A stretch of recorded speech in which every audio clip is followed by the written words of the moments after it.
తక్కువ సమయంలో ఎక్కువ ఇన్ఫర్మేషన్ తెలుసుకోవడమే స్మార్ట్ పీపుల్ చేసే పని. న్యూస్ పేపర్ లాంటి క్లారిటీ, న్యూస్ ఛానల్స్ కంటే క్వాలిటీ. ఏంటి ఇంకేంటి? Four sides TV app download it.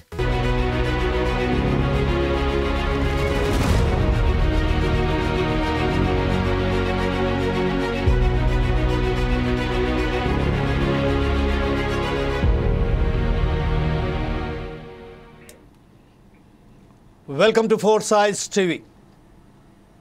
Big debate కార్యక్రమానికి స్వాగతం.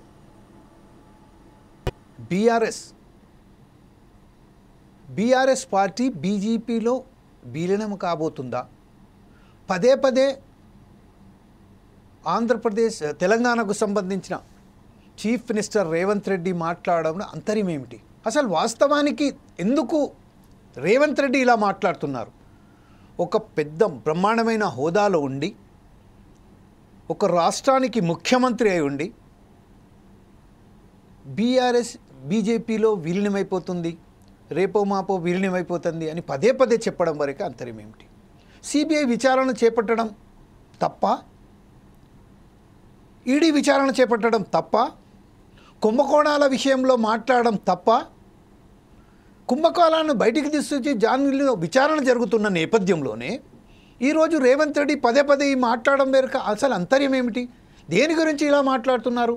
సరే, లిక్కర్ స్కామ్లో ఏదైతే కవిత గారు బయటికి వెళ్ళి అక్కడ ఇరుక్కుపోయారో, దాని తర్వాత వాళ్ళు అక్కడ జైల్లో పాలయ్యారు, తర్వాత బెయిల్ మీద బయటకు వచ్చారు. ఫోన్ ట్యాపింగ్ కేసులో ఎవరైతే ఉన్నారో ప్రతి ఒక్కరు బయటికి వచ్చేసారు. ఒక ప్రభాకర్ రావు, ఇంకొక ఏం పేరు, శ్రవణ్ కుమార్, వీళ్ళిద్దరూ అమెరికాలో ఉన్నట్టుగా తెలుస్తుంది. అమెరికాలోనే అక్కడ ప్రభాకర్ రావు గారికి గ్రీన్ కార్డ్ కూడా లభించినట్టు తెలుస్తుంది. వారిని తీసుకురావడంలో వైఫల్యం అయిపోయారో, వాళ్ళని తీసుకురావలేదంటే ఆ వైఫల్యం ఎవరిది? వాళ్ళని తీసుకురావడానికి కారణాలు సరి అయిన పద్ధతిలో మనం ఏదైతే ఒక ప్రాసెస్ మాత్రమే ఉంటుంది, ఆ ప్రాసెస్ ప్రకారమే వాళ్ళకి తీసుకురావాల్సింది కదా. కాళేశ్వరం సంబంధించిన కుంభకోణం జరిగింది అని చెప్తున్నారు. దాని మీద పీసీ కోర్టు చాలా విచారణ జరుపుతున్నది, అనేక పర్యాయాలు జరిపింది, ఇంకా జరుపుతూనే ఉంది. ఆ విషయంపై మొత్తం కంప్లీట్గా డాక్యుమెంట్స్ కూడా తయారైపోయాయి, దానికి సమర్పించనున్నది గవర్నమెంట్కు. తర్వాత అది యాక్షన్ తీసుకోవాలి. కానీ ప్రస్తుతం ఉన్న రాజకీయ సమస్యల పట్ల దృష్టి సారించకుండా, రాష్ట్రానికి సంబంధించిన సమస్యలు ఉన్నాయో దాన్ని పరిష్కరించకుండా కేవలం ఒక పార్టీని టార్గెట్ చేస్తూ బీజేపీలో విలీనమైపోతుంది, బీజేపీతోనూ కుమ్మక్క అయిపోయింది అని ఎంతవరకు ఇది సమంజసం? దీని మీద ఈరోజు మాట్లాడడానికి ఫోర్సైట్స్ టీవీ నిర్వహిస్తున్న ఈ బిగ్ డిబేట్ కార్యక్రమానికి మా చీఫ్ అడ్వైజర్ అయినటువంటి ప్రొఫెసర్ సుధాకర్ శర్మ గారు మనతోటి లైవ్లో ఉన్నారు. Thank you Jameel ji. అలాగే బీజేపీ నేత అయినటువంటి మన వెంకటరెడ్డి గారు, పల్నాటి వెంకటరెడ్డి గారు కూడా ఈరోజు జూమ్లో మనతోటి మాట్లాడడానికి సిద్ధంగా ఉన్నారు. అలాగే సీనియర్ ఎనలిస్ట్ ఎవరైతే ఉన్నారో బండారు రామ్మోహన్ రావు గారు కూడా మనతోటి ఈరోజు లైన్లో ఉన్నారు మాట్లాడడానికి. అలాగే బీఆర్ఎస్ పార్టీ నుండి కూడా మేము పంపిన మేరకు పావని గౌడ్ గారు, అలాగే అమరేందర్ గారు కూడా మనతో లైన్లో అవుతారు. అలాగే కాంగ్రెస్ నేత మోహన్ గారు కూడా మనతో మాట్లాడతారు. ఫస్ట్ మనం ఒకసారి మా చీఫ్ అడ్వైజర్ ప్రొఫెసర్ సుధాకర్ శర్మతో మాట్లాడడానికి ప్రయత్నం చేద్దాం. సుధాకర్ శర్మ గారు, ఈ మాటికి బీజేపీలో విలీనమవుతుంది, బీఆర్ఎస్ విలీనమైపోతుంది అనే దానికి ఒక రాష్ట్ర ప్రాంతీయ పార్టీ అండి, ఒక ఉద్యమం ద్వారా బయట వచ్చిన పార్టీ, 10 సంవత్సరాల పాటు ఏకదాటిగా రాష్ట్రాన్ని ఏలిన పార్టీ. ఈ ఆస్కారం ఉందా అండి బీజేపీలో జాయిన్ అవ్వడానికి? Thank you Jameel ji. ముఖ్యంగా ఈరోజు మీరు తీసుకున్నటువంటి అంశం ఏదైతే ఉందో అది చాలా కరెక్ట్ అని అనిపిస్తుంది. ఎందువల్ల అంటే రిపీటెడ్ స్టేట్మెంట్స్ మనం ఈ మధ్య చూస్తూ ఉన్నాం. ఇండియన్ పొలిటికల్ ల్యాండ్స్కేప్ ఏదైతే ఉందో అది ఈ మధ్య చాలా ఇంట్రెస్టింగ్గా మారుతోంది. గత కొన్ని సంవత్సరాలుగా మనం చూసినట్టయితే ఇప్పుడు భారతదేశంలోనే ప్రధానమైనటువంటి అతిపెద్ద పార్టీలుగా ఒకవైపు ఇప్పుడు పవర్లో ఉన్నటువంటి బీజేపీ పార్టీ ఉండగా, మరోవైపు ప్రతిపక్షంగా కాంగ్రెస్ పార్టీ ఉంది. ప్రధానమైన నదులకు ఎలాగైతే ఉపనదులు కలుస్తూ ఉంటాయో ట్రిబ్యూటరీస్, అలాగే జాతీయ పార్టీలలోకి ఈ ఇక్కడ చిన్న పార్టీలు కానివచ్చు, రాష్ట్రానికి సంబంధించిన పార్టీలు కావచ్చు, అలాగే రకరకాల పార్టీలు అవన్నీ కూడా కలిసిపోవడం అనేది సహజ సిద్ధమైన ఒక ప్రక్రియ. అయితే ప్రస్తుతం కాంగ్రెస్ పార్టీ తెలంగాణలో ఇక్కడ ప్రజలు ఇచ్చినటువంటి అభిమతం మేరకు ఎప్పుడైతే సత్తా అది సాధించి ఇక్కడ పవర్లోకి వచ్చిన తర్వాత నెరవేర్చవలసినటువంటి హామీలు చాలా ఉన్నాయి. ఇంతకుముందు మీరు చాలా చక్కగా చెప్పారు. నిజంగా కేంద్రానికి కొన్ని అధికారాలు ఉంటాయి. వాటిని బట్టి రకరకాల స్కామ్స్ కానివ్వండి, ఇర్రెగ్యులారిటీస్ కానివ్వండి, డీవియేషన్స్ కానివ్వండి, అలాగే లీగల్ ఇంప్లికేషన్స్ ఉన్నటువంటి రకరకాల విషయాల్లో జోక్యం చేసుకోవడం అనేది దానికి ఉన్నటువంటి ఒక బాధ్యత. మరి అది తీసుకున్న నేపథ్యంలో వెంటనే మిగతా ప్రతిపక్షాలన్నీ కూడా దాన్ని వేరే కోణంలో చూడటం అనేది ఎంతవరకు సమంజసమో మనకైతే అర్థం కావటం లేదు. ఇన్ఫ్యాక్ట్ మనకున్నటువంటి పొలిటికల్ సైన్స్ మనకు చెప్పేటువంటి ఎథిక్స్ ఏవి కూడా ఇక్కడ అప్లై కావటం లేదు. మరీ ముఖ్యంగా మనం గమనిస్తే రాష్ట్రంలో చేయవలసినటువంటి పనులు చాలా ఉన్నాయి, పెండింగ్ వర్క్స్ చాలా ఉన్నాయి. మనం ఇంకా సంవత్సరం కూడా కాలేదు అని అంటూ ఉంటేనే సంవత్సరం కూడా గడిచిపోయింది. మరి రెండో సంవత్సరంలోకి వచ్చినప్పుడు మన ఫోకస్ అంతా కూడా ఇచ్చిన హామీలపై ఉండాలి. కానీ మరి ఇటువంటి మాటలు మాట్లాడడం వెనక ఉన్నటువంటి ఆంతర్యం ఈరోజు నిజంగా మీరు అద్భుతమైనటువంటి డిగ్నిటరీస్ని పిలిచారు కాబట్టి వారందరి యొక్క ఇన్పుట్స్ తీసుకుందాం. అలాగే మనకు senior most analyst Bandaru Rammohan Rao గారు కూడా వచ్చారు కాబట్టి వీరి అందరి యొక్క ఐడియాస్ ఎలా ఉన్నాయి ఇవన్నీ కూడా తీసుకొని మనం by the end of this program మనకు ఒక క్లారిటీ అనేది వస్తుందని నేను తప్పక భావిస్తున్నాను. ముఖ్యంగా మీరు తీసుకున్న అంశం మాత్రం it is really the timely అని నేను అనుకుంటున్నాను. Thank you very much Sudhakar Sharma గారు. ప్రస్తుతం ఒకసారి మనం బీజేపీ నేత అయినటువంటి పల్నాటి వెంకటరెడ్డి గారి దగ్గర వెళ్దాం. వెంకటరెడ్డి గారు, ఒకవేళ మనం అనుకుందాం, జస్ట్ ఇమాజినేషన్స్ మాత్రమే, ఒకవేళ బీఆర్ఎస్ఏ విలీనం అవుతుంది అని అనుకుందాం. ఈ నేపథ్యంలో ఏదైతే కుంభకోణాలు అతని మీద ఉన్నాయో, అది కేసీఆర్ కానివ్వండి, కేటీఆర్ కానివ్వండి, హరీష్ కానివ్వండి, కవిత కానివ్వండి, ఇంకెవరెవరన్నా కానివ్వండి, వారందరూ వాషింగ్ మిషన్ లానే ఏదైతే ఇప్పుడు చెప్పుకుంటూ పోతానో బీజేపీలో బోంగానే వాళ్ళు వాషింగ్ మిషన్గా మిస్టర్ క్లీన్గా గుర్తింపు వచ్చేసని చెప్తున్నారు కదా, ఈ విషయంపై మీరేమంటారండి? ముందుగా జమీల్ గారు, మీకు, సుధాకర్ శర్మ గారికి, రామ్మోహన్ రావు గారికి, ప్యానెల్ మిగతా వాళ్ళకి అందరికీ కూడా నమస్కారం. ఇప్పుడు మీరు అన్నట్టుగా ఇదంతా కూడా ఒకవేళ అంటున్నారు కానీ ఆ ఒకవేళ జరగదు, అది ఒకవేళ రాదు కూడా, ఎగ్జాక్ట్లీ వచ్చే అవకాశాలు కూడా లేవు నాకు తెలిసినంత వరకు. అది ఎప్పుడు అనేది కూడా తెలియదు. ఎందుకంటే అవతల ఉన్న party KCR party, BRS party, ఆయన ఉద్యమం నుంచి వచ్చిన వ్యక్తి, ఆయన ఒప్పుకుంటాడండి బీఆర్ఎస్ని బీజేపీలో కలపడానికి? ఒప్పుకుంటారా? అసలు అది ఎవరైనా ఊహించవచ్చా? మరి ఆయన నాకు అర్థం కావట్లేదు. ముఖ్యమంత్రిగా ఉన్న రేవంత్ రెడ్డి గారికి చల వచ్చిందో లేకపోతే ఢిల్లీలో పడుకున్న తర్వాత ఇంకేం వచ్చిందో నాకు తెలియదు, కానీ ఆయనకి ఎప్పుడు ఒక చర్చ కావాలి, ఒక అంశం ముందుకు వేసుకొని పెట్టుకుంటాడు. ఢిల్లీకి పోయినప్పుడల్లా ఒక అంశం తీసుకొస్తాడు, ఏదో ఒకటి చర్చ జరగాలి, దాని మీద టైంపాస్ జరగాలని ఒక ఆలోచన ఉంటుంది ఇప్పుడు ఆయనకి. ఇప్పుడే కాదు, ఈవెన్ కాంగ్రెస్ ప్రభుత్వంలో రాకముందు కూడా ఇదే విధంగా జరిగింది. ఒక ఉదాహరణ చెప్పాలంటే, అంతకుముందు ఉదాహరణ కాదు, అది రియాలిటీ. కాంగ్రెస్ ప్రభుత్వం మన ఎన్నికల కంటే ముందల 6 నెలల ముందు కాంగ్రెస్ పార్టీ ఏ ఎన్నికల్లో పోటీ చేసినా కూడా గెలిచే అవకాశం లేవు, డిపాజిట్లు రాలేదు. ఆ తర్వాత కర్ణాటకలో గెలిచిన పరిస్థితులు, తర్వాత ఒక అంశం ముందు తీసుకొచ్చారు. ఏంటంటే అది కాంగ్రెస్ ఎట్లాగో గెలుస్తలేదు. సో మనం ఏం చేయాలనే ఆలోచనతోటి ఇప్పుడు కవిత మీద ఒక లిక్కర్ స్కామ్ కేసు బయటపడింది. బయటపడిన తర్వాత దాని మీద దర్యాప్తు జరుగుతూ ఉంది. దర్యాప్తు అంటే ఈ రోజు కేసు పెట్టగానే రేపో ఎల్లుండో వచ్చి ఇమ్మీడియట్ గా చేసేది ఉండదు కదా. ఈడీ కానీ ఏ సంస్థలు ఉంటాయో దర్యాప్తు సంస్థలు, వాటికి ప్రాసెస్ ఉంటుంది. బేసిక్ అందరికి తెలిసిందే అది. ఆ ప్రాసెస్ లో కొంత డాక్యుమెంటేషన్ కానీ మిగతా అన్ని కూడా చూసుకొని ఎప్పుడు ఏ విధంగా అరెస్ట్ చేయాలనేది చేస్తారు వాళ్ళు. కానీ అది లేట్ అయిందని చెప్పేసి, లిక్కర్ స్కామ్ లో ఆమె ఇరుక్కుందని చెప్పేసి, బీఆర్ఎస్ బీజేపీ రెండు ఒకటైనాయని చెప్పేసి, వాళ్ళకి వీళ్ళు పొత్తు అవుతుందని చెప్పేసి కంప్లీట్ గా దాన్ని అదంతా కూడా డైవర్ట్ చేసుకుంటా తెలంగాణ ప్రజలను డైవర్ట్ చేశారు.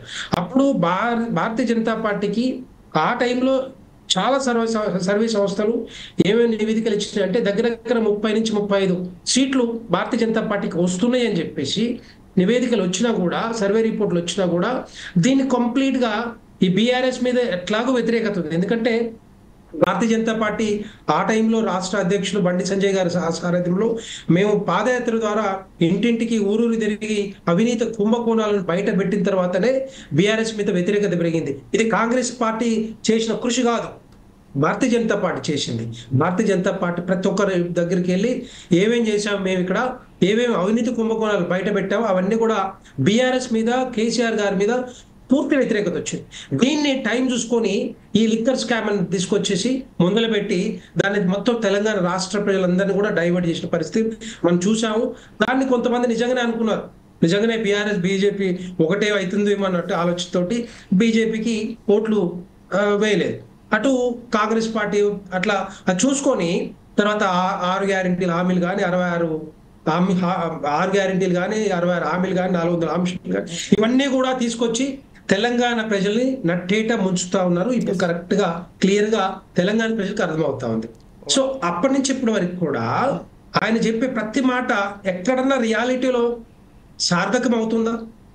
ఆయన ముందు నుంచి హైడ్రా దగ్గర నుంచి మొదలుపెట్టిన మూసి ప్రక్షాళన నుంచి తర్వాత అక్కడ ల్యాండ్ అక్విజిషన్ దగ్గర నుంచి ఏది కొడంగల్ ఏరియాలో తర్వాత ప్రతి ఒక్కటి కూడా బీసీ కులగణ కూడా ఇవన్నీ కూడా ప్రతి దాని మీద చర్చ జరుగుతూనే ఉంది తప్పితే ఆడ ఎక్కడ కూడా క్లారిటీ రావట్లేదు. ఇప్పటికీ ఆయన ఇచ్చిన హామీలని ఏ విధంగా డైవర్ట్ చేయాలనో ఆ విధంగా డైవర్ట్ చేసుకుంటూ పోతా ఉన్నారు. తెలంగాణ ప్రజల్ని మభ్య పెట్టుకుంటూ పోతా ఉన్నారు. 14 నెలలు గడిచింది కానీ ఇప్పటివరకు ఎక్కడ కూడా ఈ తెలంగాణ ప్రజలకు ఏమి ఇచ్చామో ఏం చేయాలనుకుంటున్నామో చేయట్లేదు. అక్కడ ఒకటి అభివృద్ధి కానీ ఈ సంక్షేమ పథకాలు కూడా ముందుకు జాగట్లేవు, డబ్బులు లేవు, ఆర్థిక స్థితి బాగలేదు, ఇన్వెస్ట్మెంట్లు రావట్లేవు.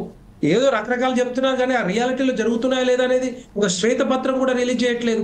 ఇవన్నీ ఏంటంటే రేవంత్ రెడ్డి గారికి ఎంత కూడా పుట్టిన అది ఏమంటారు దాన్ని ఒక విద్యలాగా పెట్టిన విద్యలాగా దాన్ని ప్రతిసారి కూడా ఏదో ఒకటి తీసుకొస్తారు. బీఆర్ఎస్ పార్టీని బీజేపీలో విలీనం చేయమంటే అంత ఎవరు ఒప్పుకుంటారు? వాళ్ళు ఎట్టి పరిస్థితుల్లో ఒప్పుకోరు. నాకు కావాల్సింది ఏంటంటే మేము అధికారంలోకి రావాలని చూస్తున్నాం, మేము సొంతంగా అధికారంలోకి రావాలని చూస్తున్నాం. ఈ కాంగ్రెస్ పార్టీని ఏ విధంగా ఓడించాలన్న ఆలోచన ఉంది. కాంగ్రెస్ పార్టీ పెట్టిన మేనిఫెస్టో ఏదైతే ఉందో కంప్లీట్ గా అదంతా కూడా టైం పాస్ మేనిఫెస్టో లా కనబడతా ఉంది. అప్పుడే తప్పితే తెలంగాణ ప్రజలకు కాంగ్రెస్ పార్టీ చేసేది ఏమీ లేదు. దాన్ని డైవర్ట్ చేయడానికి ఎందుకంటే ఇప్పుడు మళ్ళీ ఈ రోజు ఎమ్మెల్సీ ఎన్నికలు కానీ రేపు వచ్చే స్థానిక సంస్థల ఎన్నికలు కానీ ఇవన్నీ కూడా చూపించి ఏదో కొంత ఓటు బ్యాంకు సాధించాలి, సీట్లు సాధించాలనే ఆలోచన తప్పితే ఇక్కడ ఏ విధమైన ఇది మన బీఆర్ఎస్ పార్టీ దీంట్లో విలీనం కానీ అట్లాంటి జరిగే అవకాశాలు లేవు. దాని మీద చర్చ కూడా నాకు తెలిసినంత వరకు అది టైం పాస్ చర్చ లాగానే వాళ్ళకి అనిపిస్తుంది. కానీ వాళ్ళకి చేసేది మాత్రం డెఫినెట్ గా ఎంత కూడా డైవర్షన్ పాలిటిక్స్. నేను చూశారు జమీల్ గారు ఇక్కడి నుంచి పోయిన తర్వాత ప్రధానమంత్రి నరేంద్ర మోడీ గారు కలిశారు. వాళ్ళ రాహుల్ గాంధీని కలిశారో లేదో నాకు అనిపించలేదు ఎక్కడ ఫోటో మాత్రం. కానీ నరేంద్ర మోడీ గారు ప్రధానమంత్రి గారు కలిశారు. ఎందుకు కలిశారు? మా తెలంగాణ రాష్ట్రానికి కావాల్సిన ఏవైతే నిధులు ఉన్నాయో, ఏవైతే పెండింగ్ ప్రాజెక్టులు ఉన్నాయో అవన్నీ ఇవ్వమని చెప్పేసి. కానీ అక్కడే ప్రధానమంత్రి నరేంద్ర మోడీ గారు ఇంకొక నివేదిక కూడా ముఖ్యమంత్రి గారికి ఇచ్చారు. ఏమని?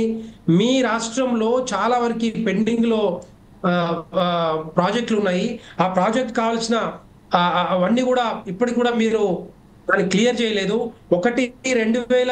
2017 నుంచి 2022 వరకు తెలంగాణ ప్రధానమంత్రి ఆవాస్ యోజన కింద లక్షల ఇండ్లు మంజూరు చేస్తే అప్పుడు కేసీఆర్ కట్టించలేదు, ఇప్పుడు మీరు కూడా మొదలు పెట్టలేదు. ఆవాస్ 2018 మొబైల్ అప్లికేషన్ ద్వారా 2025 మార్చి 31 నెక్స్ట్ మంత్ 31 వల్ల సర్వే కంప్లీట్ చేసి మాకు చెప్పండి, మేము ఇమ్మీడియట్ గా రిలీజ్ చేస్తాము, ఫండ్స్ రిలీజ్ చేస్తామని చెప్పి. రెండవది వామపక్ష తీవ్రవాద ప్రాంతాల్లో అక్కడ రోడ్లు కానీ లేకపోతే అటవీ అనుమతులు ఏవైతే ఉన్నాయో ఈ రాష్ట్ర పరిధిలో వాటిని కూడా క్లియర్ చేయమని చెప్పారు. ఇంకొకటి 3 నీటిపారుదల ప్రాజెక్టులు పెండింగ్ లో ఉన్నాయి. ఒకటి Chokkarao Devadula lift irrigation scheme, Rajiv Bhima lift irrigation scheme, Sriram Sagar project. ఈ 3 ప్రాజెక్టుల కింద దగ్గర 18,189 కోట్ల రూపాయలు మరి వచ్చే అవకాశాలు ఉన్నాయి ఈ కేంద్ర ప్రభుత్వం నుండి. అది కూడా ప్రధానమంత్రి గారు ముఖ్యమంత్రి గారు చెప్పారు, మీరు కనీసం ఆ రివైజ్డ్ ఎస్టిమేషన్ ఏదైతే ఉందో అది ఇప్పటివరకు మీరు పంపించలేదు అని చెప్పి. బీబీ నగర్ ఎయిమ్స్ కి కరెంట్ కానీ లేకపోతే వాటర్ సప్లై పెండింగ్ లో ఉన్నాయి, దానికి దగ్గర 1,165 కోట్లు మీరు రిలీజ్ చేస్తామంటే అది కూడా ఇంతవరకు రాలేదు. దాన్ని కూడా మెన్షన్ చేశారు. 100 పడకల ప్రభుత్వ భూమి కోసం ఉన్న 150 కోట్లు మేము చెల్లిస్తామని చెప్పి అన్నా కూడా అది కూడా మనోహర్బాద్ కొత్తపల్లి నూతన రైల్వే జోన్ కానీ, కాజీపేట విజయవాడ మూడో లైన్ విద్యుదీకరణ కానీ, ఇవన్నీ కూడా దగ్గర 3,113 కోట్లు. ఒక ఆయన దగ్గరికి వెళ్ళినప్పుడే ఇవన్నీ కూడా మీ దగ్గర పెండింగ్ లో ఉన్నాయి. మీరు సరిగ్గా సబ్మిట్ చేయకుండా ఎంతసేపు ఉన్న ఈ తెలంగాణ రాష్ట్రానికి నిధులు రావట్లేవు, నిధులు ఇవ్వట్లేదు, ఇవన్నీ ఇచ్చేవే డెఫినెట్ గా.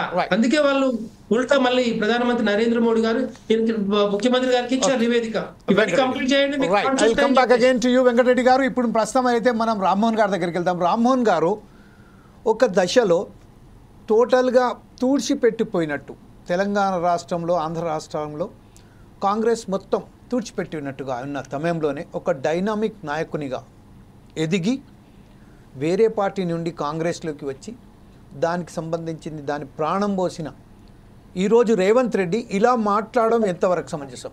అయితే ఇప్పుడు మనం పల్నాటి వెంకటరెడ్డి గారు చెప్తున్నారు, కేవలం డైవర్షన్ పాలిటిక్స్ మాత్రమే, కేంద్రం నుంచి వెళ్ళి రావాల్సిన నిధులను, ప్రాజెక్టుకు సంబంధించిన నిధులను కూడా అతను సేకరించలేకపోతున్నారు. ఇలాంటి విషయంలో ఏదైతే రాష్ట్రానికి సంబంధించిన సమస్యలు ఉన్నాయో ఆ సమస్యల పట్ల ఏదైతే హామీలు ఇచ్చారో, 6 హామీలు గ్యారంటీలు ఇచ్చారు, తర్వాత 420 ఏదైతే వాళ్ళ మేనిఫెస్టోలో పెట్టుకున్నారో దానికి సరైన పద్ధతిలో ఎక్కడ కూడా ఒక సమస్యకు పరిష్కారం అనేది శాశ్వతంగా ఎక్కడ లేని విధంగా కూడా కనబడుతుంది.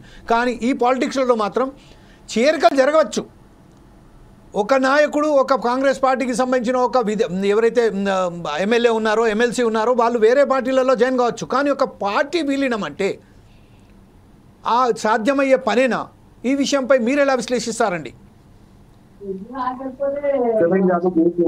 మన చీఫ్ శర్మ గారికి, అట్లాగే పల్నాటి వెంకటరెడ్డి గారికి, ఇప్పుడే వచ్చారు మోహన్ గారికి, అందరికి నమస్కారం. అట్లాగే మన 4 టీవీ ప్రేక్షకులకు కూడా నమస్కారం. ఔరంకి షాదీ మే అబ్దుల్లా దివానా అనే సామెత ఉంది, జమీల్ గారు మీకు బాగా తెలుసు. అంటే తెలంగాణ ప్రజల పరిస్థితి అట్లా ఉన్నది. అంటే ఈ 3 పార్టీల కొట్లాటలు, 3 ముక్కల ఆటల కకావికలం అయిపోతున్నాం మేమైతే అందరం. మనం కూడా వెంకటరెడ్డి గారు అందులో భాగమే, మోహన్ గారు మీరు అందరం భాగమే. కనుక ఏమవుతుందంటే ఈ మైండ్ డైవర్షన్ పాలిటిక్స్ వెంకటరెడ్డి గారితో పూర్తిగా చూపిస్తున్నాడు, ఇక్కడ ఒక అక్షరం కూడా తేడా లేకుండా. దాంతో పాటు ఏమైనా అదనంగా ఆ విషయాలు చెరువు కాకుండా ఎప్పుడు కూడా కంచు మోగినట్లు కనకమ్మ మోగున విశ్వదాభిరామి కనకం మోగదు చెప్తాది, దాని విలువ దానికి ఉంటుంది. కానీ ఏమవుతుందంటే చేతగాక, అంటే ఆడలేక మధ్యలో ఓడనట్టు కొన్ని పనులు చేస్తున్నాడు. మొట్టమొదటి రేవంత్ రెడ్డి గారిని మొట్టమొదటి అభినందించాను. అధికారంలో రాగానే ఫస్ట్ అన్నమాట చాలా నచ్చింది, ఎప్పుడు కూడా నేను దాన్ని మెచ్చుకుంటున్నాను.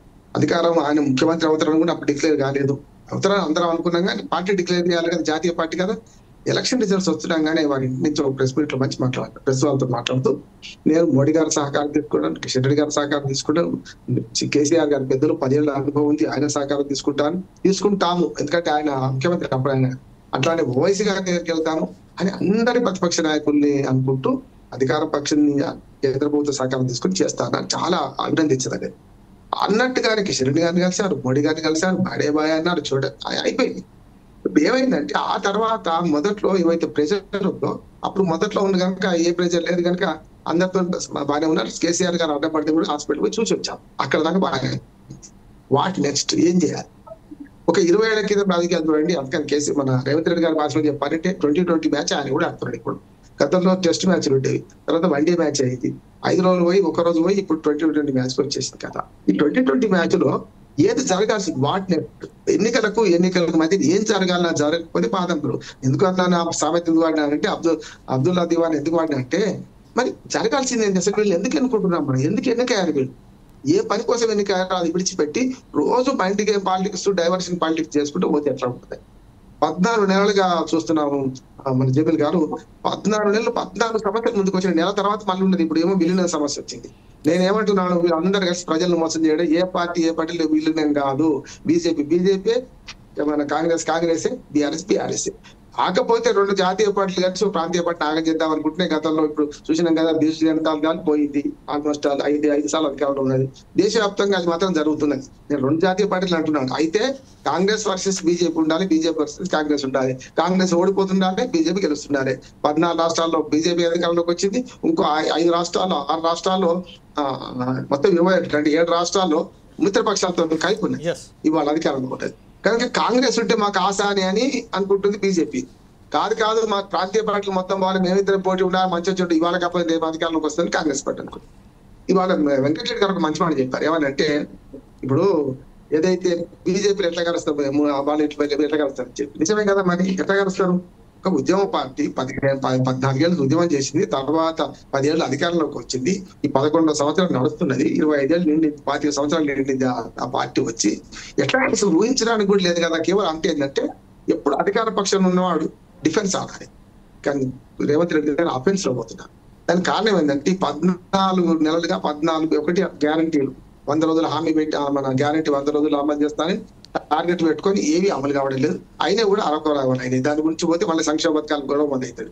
కానీ ఒక మంచి పని చేస్తున్నట్టు ప్రధానమంత్రిని కలుస్తున్నా, కలిసినప్పుడల్లా ఇంకొక డైవర్షన్ పాలిటిక్స్ ముందర తీసుకొస్తున్నారు. నిజంగానే ప్రధానమంత్రి కలిసినప్పుడు ఆయన అడిగిన ప్రశ్నలు కూడా సమంజసమేనే కదా. గతంలో చూడండి, ములుగు సెంట్రల్ యూనివర్సిటీకి గిరిజన యూనివర్సిటీకి భూములు కేటాయించలేదంటే మరి వచ్చినాయి కదా, వడ్డించేవాడు మనవాడైతే వచ్చినాయి కదా. వెంకటరెడ్డి గారు ఒక మంచి మాట చెప్పారంటే ఈయన కాచి నక్కల పాలు చేసిన మా సామెత వాడలే కానీ బండి సంజయ్ గారు బాగా పీక్ లెవెల్ తీసుకొచ్చినాక ఉరికేటం కాళ్ళలో కట్టబెడితే అడ్డం పడ్డారు. కిషన్ రెడ్డి గారు తక్కువ అనుభవం లేదు, తక్కువ అంటలేదు. కిషన్ రెడ్డి గారు పెట్టడం చాలా అనుభవజ్ఞుడు. ఇప్పటికి కూడా కిషన్ రెడ్డి గారి మీద అభిమానం ఏంటంటే పార్టీ కింది కార్యకర్త స్థాయి నుంచి ఇప్పటిదాకా వచ్చిందాలు ఎక్కడ అవాకులు చవాకులు పేలడు, ఎక్కడ మాట్లాడు, అది ఆ విలువ అది అనుకున్నది. కానీ ఏమైంది 30-40 సీట్లు వస్తుంది అనుకున్నా, ఈయన కాచిండు వీళ్ళు బీజేపీ వాళ్ళు, ఈయన కాచిండ్రు కాంగ్రెస్ మన టీఆర్ఎస్ పార్టీని పూర్తిగా బట్టలు కూడా తీసిండ్రు, అన్ని రకాలుగా వాళ్ళు బదనాలు చేసిండ్రు. మంచిది చెట్టు ఉంది చేసింది, ఇప్పుడు చేసుకున్నంత. కానీ అది ఫలితం ఎవరు పొందిండ్రు? ఈయన కాస్తే నక్కలోని వీళ్ళు పోల్చలేదు కానీ మొత్తం మీద కాంగ్రెస్ పాలైంది.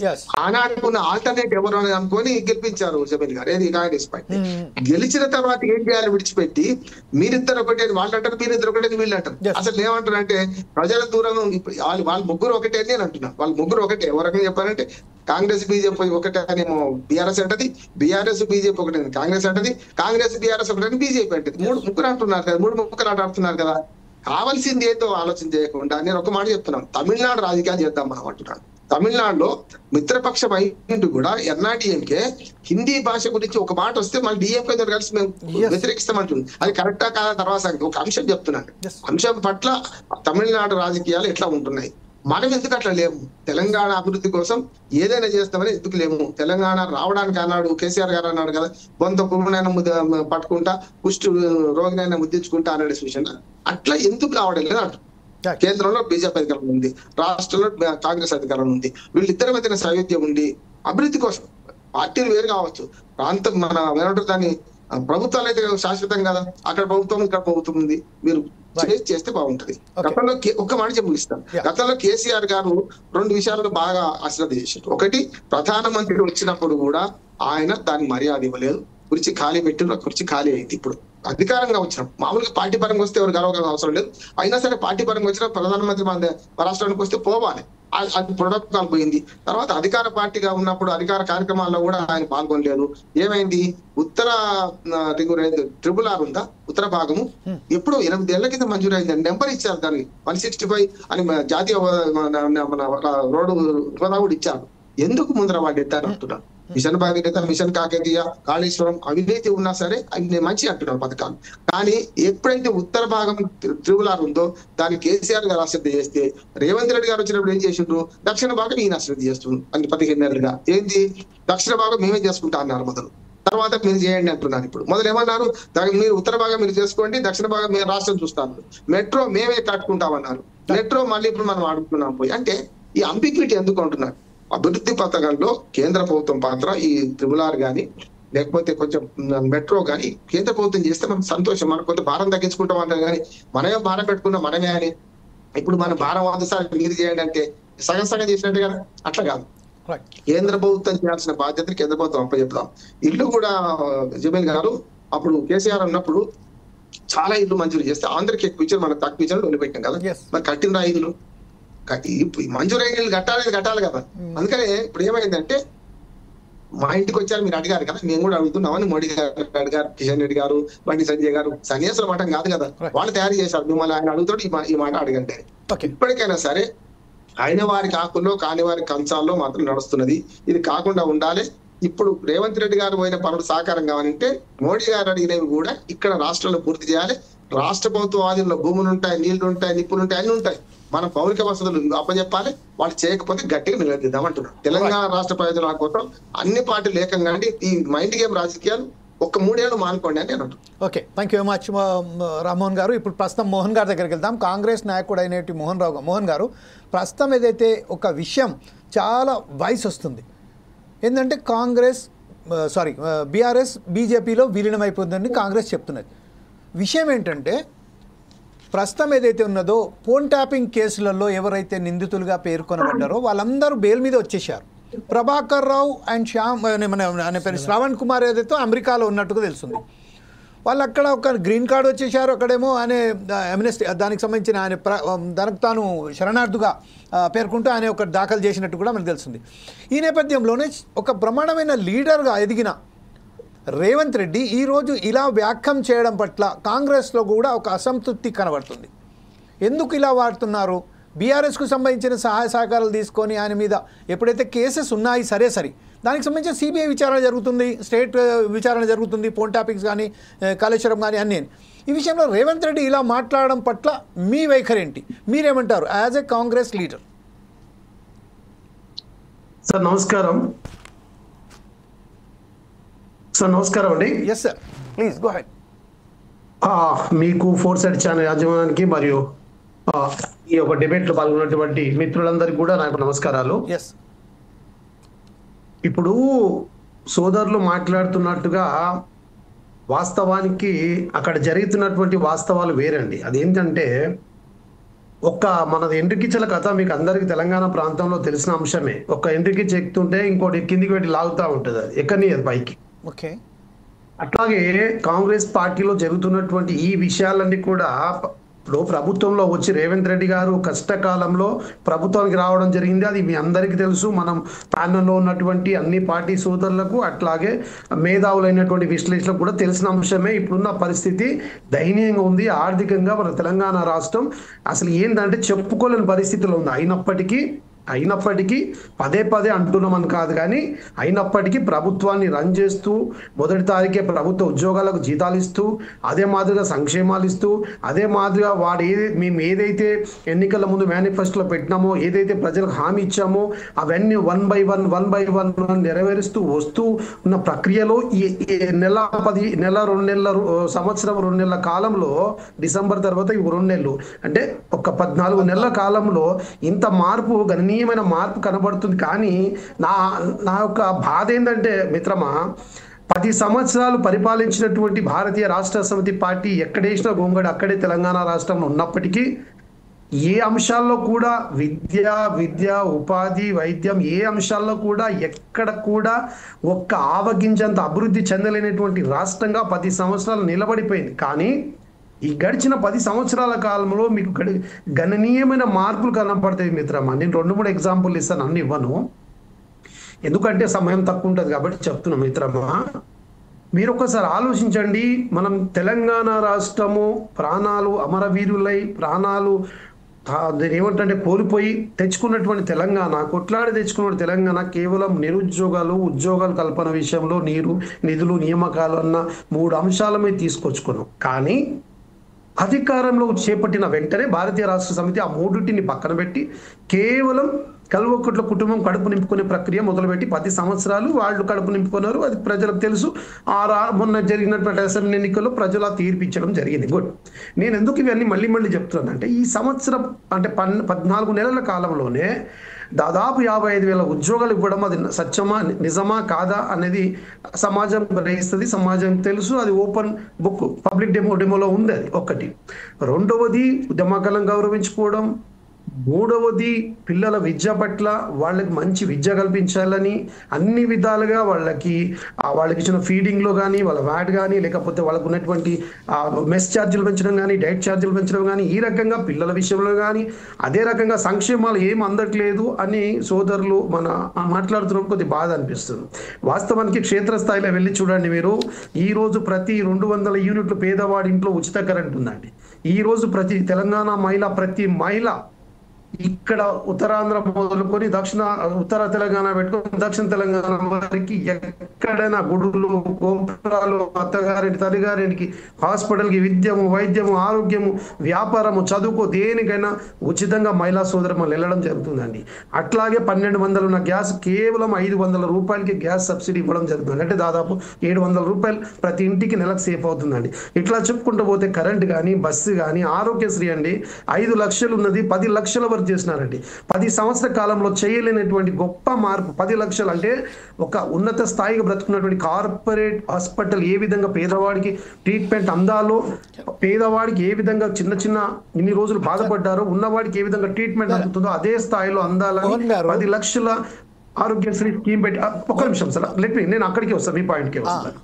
సో ఇవన్నీ జరుగుతున్నాయి. సరే, జరుగుతున్న ప్రక్రియ కాలంలో ఇప్పుడు వీళ్ళు 10 సంవత్సరాల కాలంలో బీఆర్ఎస్ పార్టీ చేసినటువంటి అవినీతిలపై ఎంక్వైరీలు, కమిషన్స్ నడుస్తున్నాయి. అయితే ఇప్పుడు రేవంత్ రెడ్డి గారు అన్న మాటకు కంక్లూజ్ ఇస్తాను నేను. ఎందుకు ఆ మాట అన్నారు అంటే, తనను ఏ పని చేయకుండా అడ్డుపడుతూ కేంద్రం నుండి బండి సంజయ్ గారు ఒక సైడు, కిషన్ రెడ్డి గారి స్టేట్మెంట్స్ ఒకలాగా ఉంటాయి, బండి సంజయ్ గారి స్టేట్మెంట్స్ ఒకలాగా ఉంటాయి.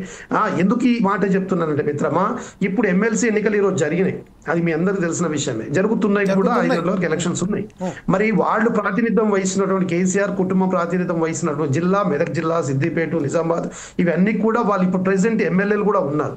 మరి అక్కడ కూడా వీళ్ళు ఎమ్మెల్సీ నిలబెట్టలేదు అంటే మరి ఎవరికి ఫేవర్ చేయాలని నిలబెట్టలేదో వాళ్ళు ఆ నాయకులే దానికి సమాధానం చెప్పాల్సిన అవసరం ఉంటుందండి. ఎమ్మెల్సీ ఇప్పుడు 10 ఏళ్ళు అంత గొప్ప పార్టీగా వాళ్ళు చెప్పుకుంటారు కదా, మరి 10 ఏళ్ళు అధికారంలో ఉన్న పార్టీ కేవలం అధికారం పోయి సంవత్సర కాలం లోపే ఎమ్మెల్సీ స్థానానికి క్యాండిడేట్లు లేరు అంటే ఆ పార్టీకి, బీజేపీకి ఉన్నటువంటి ఇంటర్నల్ రిలేషన్ ఏ విధంగా ఉందో ప్రజలు గ్రహిస్తున్నారు. మొన్న ఎంపీ ఎలక్షన్ లో కూడా అదే జరిగింది మిత్రమా.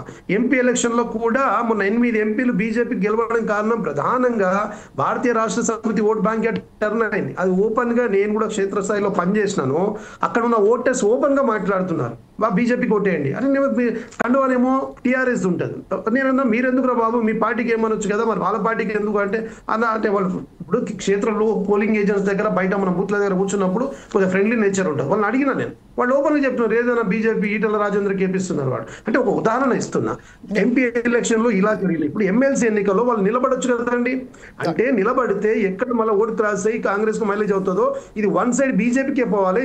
ఇంటర్నల్ గా వాళ్ళిద్దరు డిసైడ్ అయిపోయారు కాబట్టి వాళ్ళని గెలిపియాలన్న దృఢ సంకల్పంతో రెండు పార్టీలు, బోత్ పార్టీలు ఇంటర్నల్ గా వాళ్ళ ఫ్రెండ్షిప్ తోటి వాళ్ళు నిలబడ్డారు. ఎందుకంటే ఇది సమాజం గ్రహిస్తుంది. దీని మూలంగా ఏంటంటే వీళ్ళ పైన ఉన్నటువంటి కవిత మేడం సారా లిక్కర్ విషయంలో కేరళ, ఇప్పుడు మొన్న ఢిల్లీ అయిపోయింది, ఇప్పుడు కేరళ కూడా బయటకు వస్తుంది. అదే మాదిరిగా కాళేశ్వరం కమిషన్ ప్రాజెక్ట్ విషయంలో కానీ కమిషన్స్ అన్ని రిపోర్ట్స్ ఇస్తున్నారు. అదే మాదిరిగా ఫోన్ రికార్డే కానీ ఇప్పుడు చెప్పుకుంటూ పోతే చాలా చాడతాడంత లిస్ట్ ఉంటుంది. ఈ అన్నిటి మీద దగ్గరకు వచ్చిన సందర్భంలో వీళ్ళకి కాపాడాల్సింది బీజేపీ పార్టీ ఒకటి. కాబట్టి కేంద్రంలో బీజేపీ ఉంది కాబట్టి ఎట్టి పరిస్థితుల్లో వీళ్ళ పార్టీ క్యాడర్ అంతా అమ్మేసుకుంటూ ఇంటర్నల్ గా అండర్స్టాండింగ్ కుదిరిపోయింది. దాంట్లో అనుమానం లేదు, ప్రజలకి తేటా తెల్లం అయిపోయింది. కాబట్టి ఇది బీజేపీ బీఆర్ఎస్ ఒకటి అన్న కోణంలోకి అయినారు. రేపు రానున్న ఎన్నికల్లో ఇదే జరుగుతుంది. రేవంత్ రెడ్డి గారు చెప్పిన దాంట్లో నగ్న సత్యం, దాంట్లో ఏం అబద్ధం లేదు మిత్రం. Right, okay. ఒకసారి మనం వెంకటరెడ్డి గారి దగ్గరికి వెళ్దాం. వెంకటరెడ్డి గారు, ఇప్పుడు ప్రస్తుతం అయితే మన మోహన్ గారు చెప్పారు, బీఆర్ఎస్ పార్టీకి సంబంధించిన గత ఎన్నికలలో ఏదైతే ఉన్నదో బీఆర్ఎస్ సపోర్ట్ చేసింది బీజేపీకి కాబట్టే బీజేపీకి అన్ని సీట్లు రాగలిగాయి. ఈరోజు ఎమ్మెల్సీ ఎలక్షన్స్లలో కూడా బీఆర్ఎస్ తన క్యాండిడేట్లు నిలబెట్టడానికి కారణం కూడా బీజేపీని గెలిపించడం. ఇంకో తర్వాత నెక్స్ట్ ఇన్ ఫ్యూచర్లో కూడా బీఆర్ఎస్ బీజేపీలో విలీనమయ్యే అవకాశం ఉన్నదని చాలా కరాఖండిగా చెప్తున్నారు. ఒక విషయం ఏంటంటే, ఇంకొక విషయం దాంట్లో యాడ్ చేసుకుంటూ అనేక ఏదైతే నిధులు ఉన్నాయో, ఇంతకుముందు గతంలో బీఆర్ఎస్ ప్రభుత్వం మొత్తం ఈ రాష్ట్రాన్ని మొత్తం భ్రష్టు పట్టించింది, దానికి సంబంధించిన ఒక గాడిలో పెట్టడానికి రేవంత్ రెడ్డి గారు ప్రయత్నం చేస్తున్నారు అని చెప్తున్నారు. అయితే ఇప్పటికీ మీరు నమ్ముతారా? ఏదైతే ఉన్నదో ప్రస్తుతం గ్యాస్ సిలిండర్లు 500 రూపాయలకు మహిళలకు చేరుతున్నట్టుగానో భావించవచ్చా, లేకపోతే రైతు రుణమాఫీలు వచ్చినట్టుగానో భావించవచ్చా? ఇంకొకటి ఏంటంటే, ఇప్పుడు ఏదైతే ఫ్రీ బస్ సర్వీసెస్ ఉన్నాయో దీంట్లో ఏదైతే ఒక మహిళలకు సంబంధించిన ఏదైతే చేశారో అది కొంచెం బాగానే ఉన్నప్పటికీ అక్కడ బస్సులు లేక చాలా తికమకుతారు. ఇవన్నీ విషయాలు చూస్తే మాత్రం మన మోహన్ గారు చెప్పినట్టు కరెక్టే అనిపిస్తుంది. బీజేపీ కూడా కొంచెం కావాలనే బీఆర్ఎస్ను దగ్గర తీసుకొని తన దాంట్లో కలపడానికి ప్రయత్నం చేస్తున్నట్టుగానే కనిపిస్తున్నది. భయపెట్టించో భయానో నయానో. ఈ విషయంపై మీరేమంటారండి? జమీల్ గారు, కాంగ్రెస్ పార్టీ ప్రభుత్వంలో రాకముందు ఈ ఇన్ని 7 లక్షల కోట్ల రూపాయలు అప్పులు చేసి కాళేశ్వరం దగ్గర 1,50,000 కోట్ల రూపాయలు కట్టి రకరకాల ఇష్యూస్ బయటికి తీసుకొచ్చింది మరి ఇదే రేవంత్ రెడ్డి గారు కదా ముఖ్యమంత్రి కాకముందు. కాంగ్రెస్ ప్రభుత్వంలో రాకముందే వాళ్ళకి అన్ని తెలుసు, వర్కౌట్ చేసే వచ్చారు. కానీ వాళ్ళకి చేత కాదని తెలిసి కూడా ఆర్థిక స్థితి బాగలేదని తెలిసి కూడా ఈ 6 గ్యారెంటీలు తర్వాత రకరకాల అంశాలు వాగ్దానాలు ఎందుకు ఇచ్చారండి? మరి ఎవరిని మభ్యపెట్టడానికి ఇచ్చారు? ప్రభుత్వంలో గెలవాలి, పార్టీ గెలవాలి, ప్రభుత్వంలోకి రావాలనే. తెలంగాణ ప్రజల్ని మభ్యపెట్టింది, మోసం చేసింది వీళ్ళే కదా 100 రోజుల్లో మేము ఈ 6 గ్యారెంటీలు అమలు చేస్తామని చెప్పింది. నేను అదే ఇప్పుడు మోహన్ గారిని అడుగుతా ఉన్నాను. ఈ 6 గ్యారెంటీల్లో 13 అంశాలు ఉన్నాయి. మళ్ళీ రిపీట్ చేస్తా ఉంటా, కోట్ చేస్తూ ఉంటాయి. ఈ 13 అంశాల్లో మీరు ఎన్ని అంశాలు పూర్తి చేశారు చెప్పండి ఒక్కసారి. 5 అంశాలు మాత్రమే టచ్ చేశారు, ఇంకా 8 అంశాలు అట్లాగే ఉన్నాయి. మీరు రైతులకు ఇవ్వాల్సిన రైతు భరోసా ఎంత ఇస్తా అని చెప్పారు, ఇప్పుడు ఎంత ఇస్తున్నారు? మీరు ఎన్ని నెలలు ఇస్తారు? మీరు రైతులకు ఎప్పుడు ఇవ్వాలి అది కూడా మీకు తెలియకపోతే, రైతులకి నాగలి కట్టక ముందు, పొలానికి నీళ్ళు వేయక ముందు రైతులకు కావాల్సిన రైతు భరోసా ఇవ్వాలి. మీరు 2 నెలలు ఇస్తారా? మార్చి 31 వరకు ఇస్తారా? మార్చి 31కి ధాన్యం వచ్చేస్తుంది ఇంటికి. మరి రైతు ఎడిపోవాలి, ఎరువులు ఎట్లా కొనుక్కోవాలి? అయిపోయింది. రైతు కూలీలకు 12,000 రూపాయలు ఎప్పుడు ఇస్తారు? ఎప్పుడు ఇస్తున్నారు మీరు? అది అయిపోయింది, అది కూడా రాలేదు. తర్వాత దాంతో పాటుగా మహిళలకు ఇస్తా అని చెప్పారు, వృద్ధులకు పెన్షన్ పెంచుతా అని చెప్పారు. ఇవన్నీ చెప్తేనే కదా మీకు ఓట్లేసి గెలిపించింది. ఈ 14 నెలలు మీకు కనిపించట్లేదా? మీకు 100 రోజుల్లాగానే కనపడతా ఉన్నాయా? ఇవేనా మీ డైవర్షన్ పాలిటిక్స్ చేసేది? ఇదేనా మీరు రోజు ఒక స్టేట్మెంట్ రిలీజ్ చేసేది? దేనికోసం రిలీజ్ చేస్తా ఉన్నారు?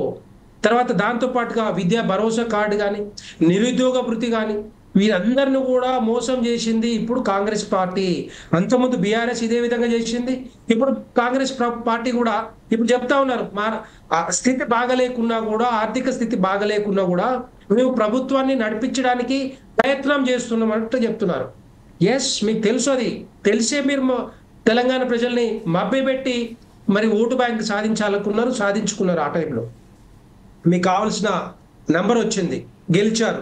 కానీ మీరు గెలిచిన తర్వాత ఇవన్నీ మర్చిపోతే ఎట్లా? రెండవది, మీరు ఇంతకుముందు ఆరోగ్యశ్రీ గురించి చెప్తున్నారు. ఆరోగ్యశ్రీలో 5 లక్షల రూపాయలు రాష్ట్ర ప్రభుత్వం ఇస్తే 5 లక్షల రూపాయలు కేంద్ర ప్రభుత్వం ఇస్తుంది ప్రధానమంత్రి ఆయుష్మాన్ భారత్ కింద. అదొకటి క్లారిటీ ఇవ్వాలనుకున్నా, నేను ఇస్తా ఉన్నాను. అది మొత్తం కలిపి 10 లక్షలు. మూడో పాయింట్ ఏంటంటే, ఈ ఎమ్మెల్సీ ఎన్నికలు ఉన్నాయి. ఎమ్మెల్సీ ఎన్నికల్లో మరి కాంగ్రెస్ పార్టీ అధికారంలో ఉంది కదా. కాంగ్రెస్ పార్టీ అధికారంలో ఉండి కూడా 3 ఎమ్మెల్సీ స్థానాలు ఉంటే మరి మీరు ఒక్క దాంట్లో ఎందుకు పోటీ చేస్తున్నారు? మిగతా రెండు స్థానాల్లో ఎవరికి మద్దతు ఇస్తా ఉన్నారు? ఎవరితో చీకటి ఒప్పందం పెట్టుకుంటా ఉన్నారు? అది క్లారిటీ ఇవ్వలేదు మీరు. ఎందుకంటే ఇదే చీకటి ఒప్పందం ఎందుకు చేసుకుంటున్నారు? గల్లీలో ఒక పోరాటం చేస్తారు, ఢిల్లీలో దోస్తీ చేస్తారు. ఎవరితో చేస్తా ఉన్నారు? ఎందుకు చేస్తా ఉన్నారు? ఏ నాయకుల్ని గెలిపించాలని మీరు అనుకుంటున్నారు? మీరే అధికారంలో ఉన్నారు, మీకు ఈజీ గెలవచ్చు కదా. మీరు పోటీ ఎందుకు చేయట్లేదు? భయం ఒకటేందంటే, ఈ 6 గ్యారెంటీలు ఇచ్చిన హామీలన్నీ కూడా పూర్తి చేయలేదు కాబట్టి, దాంతో పాటుగా రుణమాఫీ కూడా పూర్తి చేయలేదు కాబట్టి, రుణమాఫీ ఇంకా పూర్తి అవ్వాలంటే దగ్గర 11,000 కోట్లు, 20 లక్షల మంది ఇప్పటికీ అట్లాగే ఉన్నారు. 20 లక్షల రైతులు ఇప్పటికీ పెండింగ్లో ఉన్నాయి. ఏదో టెక్నికల్ ఇష్యూ అనేది మళ్ళీ ఇవన్నీ కూడా ఆ పెండింగ్లు ఉన్నాయి కాబట్టి, వ్యతిరేకత పూర్తిగా కాంగ్రెస్ ప్రభుత్వం మీద ఉంది కాబట్టి భయంతో చేయట్లేదు. ఒక నిమిషం, నిరుద్యోగులు ఉన్నారు, గ్రాడ్యుయేట్ ఎలక్షన్స్ నడుస్తూ ఉన్నాయి. గ్రాడ్యుయేట్స్ కి వీళ్ళు 2 లక్షల ఉద్యోగాలు ఇస్తా అని చెప్పారు. వీళ్ళే చెప్పారు, మేము ఎవరు అడగలే. వీళ్ళ మేనిఫెస్టో నేను కోట్ చేస్తా ఉన్నాను. రిలీజ్ చేస్తా 2 లక్షల ఉద్యోగాలను. ఇప్పుడు 14 నెలలు అయిపోయింది, 55,000 అని చెప్తా ఉన్నారు. అది లాస్ట్ టైం ఇచ్చిన రిక్రూట్మెంట్ దీన్ని కంటిన్యూ చేసి కంప్లీట్ చేశారు. మూడో పాయింట్ ఏంటంటే, టీచర్స్ కి వీళ్ళు కూడా అదే, మళ్ళీ టీచర్స్ కూడా వాళ్ళది బకాయిలు ఉన్నాయో, లేకపోతే రకరకాల బకాయిలు ఏవైతే ఉన్నాయో అవన్నీ కూడా మరి కంప్లీట్ ఎక్కడ కూడా టీచర్స్ పట్టించుకోలేదు.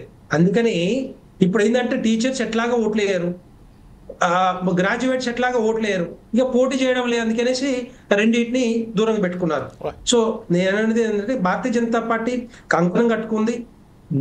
మన తెలంగాణ బిడ్డలు కానీ, తెలంగాణ టీచర్స్ వాణి శాసన మండలిలో వినిపించాలి. ప్రభుత్వం మీద ఒత్తిడి తీసుకొచ్చి వీళ్ళకి కావాల్సిన సమస్యలన్నీ కూడా పరిష్కరించుకోవాలని చెప్పేసి ఈరోజు మేము కంకణం కట్టుకున్నాం. మేము భారతీయ జనతా పార్టీ గెలుస్తూ ఉంది. ఈ ఎమ్మెల్సీ స్థానాల్లో ఈ 3 కూడా మరి గెలుస్తా ఉంది, దీంట్లో ఎవరికి అనుమానం లేదు. రైట్. మూడో పాయింట్ ఏంటంటే బీఆర్ఎస్ జమీల్ గారు come on carry on. Third point what is it conclude? ఇంతకుముందు చెప్పినట్టుగా నేను వీళ్ళకి అధికారంలో ఉంది కదా, ఏసీపీ వీళ్ళ చేతుల్లో ఉంది. కారు ఈ కార్ రేసు వీళ్ళే ఇది దర్యాప్తు చేశారు, వీళ్ళ దగ్గర రిపోర్ట్లు ఉన్నాయి. ఆ రేపో ఎల్లుండో అని చెప్పేసి ఎన్నోసార్లు దగ్గర ఒక 15 నుంచి నెల రోజులు మొత్తం కూడా టీవీ ఛానల్లో ఇదే చర్చ, కేటీఆర్ అరెస్ట్ అవుతున్నాడని. వీళ్ళ రిపోర్ట్ ఎక్కడ పోయింది? ఇప్పుడు ఈడీ అని చెప్తా ఉన్నారు కదా, వీళ్ళ రిపోర్ట్ ఎక్కడ పోయింది? ఈడీ తర్వాత చేస్తుంది ఎట్లాగా, మీరు వద్దన్నా రాకుండా లేదన్నా కూడా తప్పకుండా చేస్తుంది. ఎక్కడ ఏం జరుగుతుందో అవన్నీ కూడా రిపోర్ట్ దగ్గర ఉన్నాయి. కానీ మీ దగ్గర ఏసీపీ ఉంది కదా, ఎందుకు అరెస్ట్ చేయలేదు? తెలంగాణ ప్రజలకు సమాధానం చెప్పాలి. మూడో పాయింట్ ఫోన్ ట్యాపింగ్ గురించి కూడా, మరి దాని మీద కూడా మీరు దర్యాప్తు చేసి దాని మీద రిపోర్ట్లు మీరు రెడీగా ఉన్నాయి. దాంట్లో పాత్రదారులు ఎవరు, సూత్రధారులు ఇప్పటికీ మీరు కనిపెట్టలేకపోయారు. పోయేటోళ్ళు పోయిర్రు, మీ ఆయంలోనే వెళ్ళిపోయారు, ఏది అమెరికాకు పోయారు. తర్వాత వాళ్ళని పట్టుకొచ్చేది ఎవరు లేరు. కాళేశ్వరం ప్రాజెక్టు మీద కూడా మీరే చేస్తా అని చెప్పారు. రేవంత్ రెడ్డి గారు ముఖ్యమంత్రి కాకముందు సిబిఐకి లెటర్ రాయండి అని చెప్పి భారతీయ జనతా పార్టీని, తర్వాత కిషన్ రెడ్డి గారు కేంద్ర మంత్రి వాళ్ళు కిషన్ రెడ్డి గారిని కానీ బండి సంజయ్ గారిని కానీ అడిగారు, డిమాండ్ చేశారు. మరి ఇప్పుడు మీ చేతుల్లో ఉంది, ఆ బాలు మీ కోర్టులో ఉంది. మీరు సిబిఐ కన్సెంట్ ఇవ్వండి, మా చేత కావట్లేదు, మేము చేయలేమని చెప్పేసి మీరు సిబిఐ కన్సెంట్ ఇవ్వండి. పోయిన ప్రభుత్వంలో బీఆర్ఎస్ హయాంలో కేసీఆర్ గారు కన్సెంట్ విరమించుకున్నారు. మీరు కన్సెంట్ ఇవ్వలేకపోతున్నారు. ఎందుకు ఇవ్వలేకపోతున్నారు? ఇప్పుడు మీ చేతుల్లో ఉంది కదా, మీకు చేత కాకపోతే ఫోన్ ట్యాపింగ్ కానీ కాళేశ్వరం కానీ మిగతాయి కానీ ఇవన్నీ మీరు కన్సెంట్ ఇవ్వండి. మా చేత కావట్లేదు, మీరు చేయండి. సిబిఐకి మేము మీకు రమ్మంటా ఉన్నాం, వీటి మీద దర్యాప్తు చేయమని చెప్పండి. చెయ్యరు.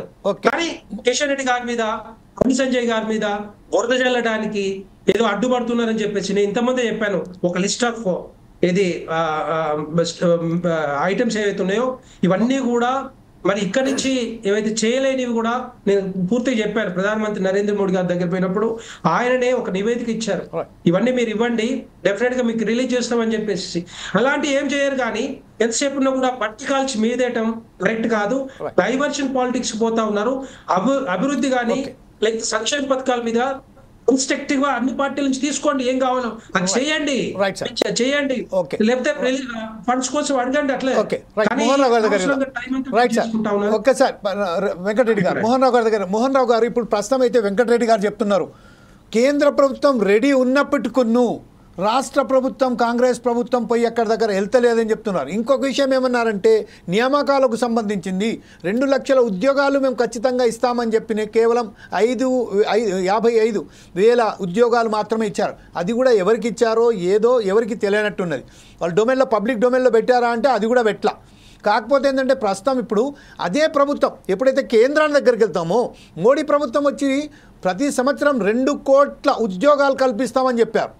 అలాగే మొన్న బడ్జెట్లో తెలంగాణకు, ఆంధ్రకు పూర్తిగా సున్నాలాగానే వాళ్ళు బడ్జెట్ కేటాయించడంలో విఫలమైపోయారు. ఈ విషయంలో వాళ్ళు చెప్తున్నారు. కాకపోతే వెంకటరెడ్డి గారు ఏమంటున్నారంటే, నిధులకు సంబంధించి ఏదైతే పథకాలు మన దగ్గర ఉన్నాయో, ప్రాజెక్ట్స్ ఉన్నాయో, ఆ ప్రాజెక్ట్కి సంబంధించిన పూర్తిగా ఒక రివైవ్ కమిటీ వేసి దాని తర్వాత ఇంకొకసారి ఆ ప్రాజెక్ట్ రిపోర్ట్ సబ్మిట్ చేస్తే you can get the budget from central government అని చెప్తున్నారు. ఈ విషయంపై రామ్మోహన్ గారు మీరు ఎలా స్పందిస్తారండి?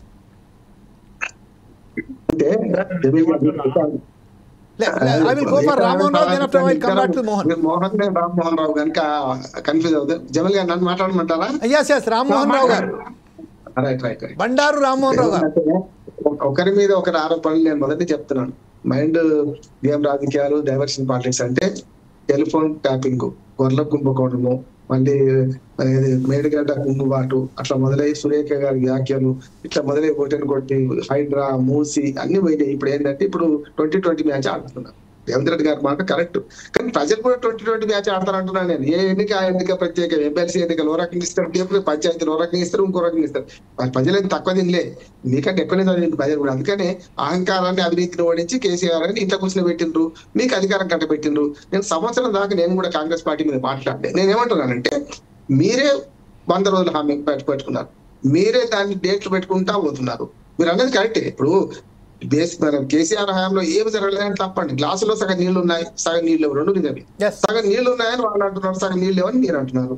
ఇప్పుడు కూడా మీ సంవత్సరంన్నర పాలనలో సగం నీళ్లు ఉన్నాయని మీరు అంటున్నారు, సగం నీళ్ళు లేవని రెండు వాస్తవాలు చెప్తున్నారు. నీళ్లు లేదు వాస్తవం, నీళ్ళు ఉన్నది కూడా వాస్తవం.